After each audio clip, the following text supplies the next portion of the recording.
While considerable progress has been made in poverty reduction and the achievement of the Millennium Development Goals, unsustainable use of natural resources has resulted in widespread environmental degradation and accelerated the impacts of climate change that threaten to undermine development gains and breach planetary boundaries. Our current patterns of consumption and production globally cannot raise living standards without breaching those planetary boundaries. Unless issues of equity and sustainability are properly addressed and addressed together, the current human development trajectory risks grinding to a halt and even regressing. Environmental sustainability is a very important issue, and if we really make some progress, it will reflect in other part of the goals. There are unprecedented calls for an ambitious and universal post-2015 agenda that promotes transformational integrated development approaches geared towards meeting the challenges of eradicating poverty and protecting the planet's resources. Forward-looking macroeconomic policies focused on sustainable growth and the promotion of environmentally sustainable development patterns should be pursued. This could be facilitated by the adoption of a new system of national accounting, capturing not only economic, but also environmental stock and flows.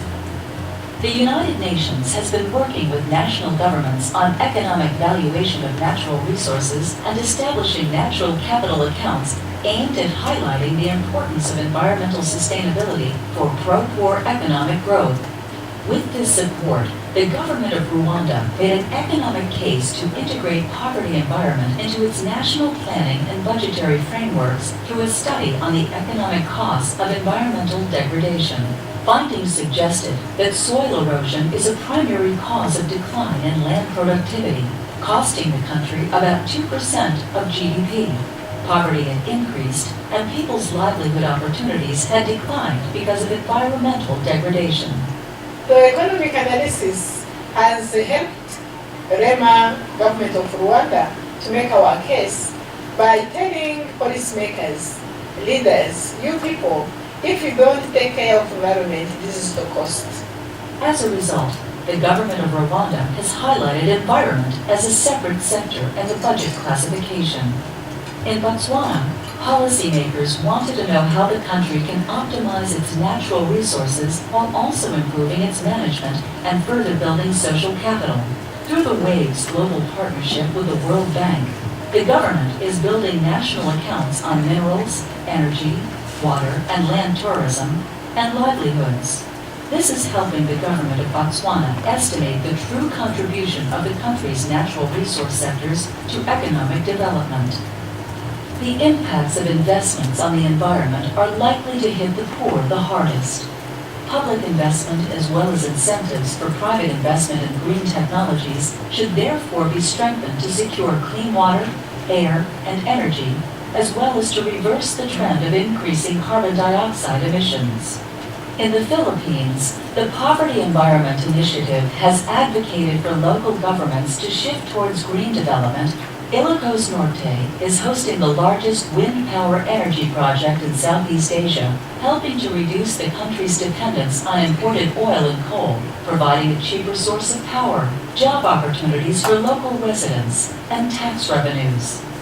In Nepal, local governments have increased the funds they have allocated to green development. Actions include subsidizing biogas and solar panel installations and promoting sustainable agricultural practices. दाउरा धेरै खर्च हुने भयो gas भएपछि कम लाग्ने भयो अनि सुधारिएको चुलो बनाउँदा नि दाउरा थोरै लागिरहेछ त्यति भार हुन्छ धुवा धुलोबाट पनि जोडिन सक्यो श्वास प्रश्वास भन्ने एउटा निमोनियाको रोग हुन्छ नि त्यो पनि नलाग्ने भयो. To promote environmentally sustainable development, environmental externalities should be priced into goods prices through carbon taxes or other schemes. In Bhutan, a green tax on private transport has been approved to reduce carbon emissions. If we follow the environmentally sustainable and inclusive development path, of course the whole population will benefit, but it will be the poor who will benefit the most. Macroeconomic strategies that use all available policy instruments to balance the objectives of inclusive economic growth with socially acceptable distributional outcomes and environmental sustainability are essential for achieving sustainable development.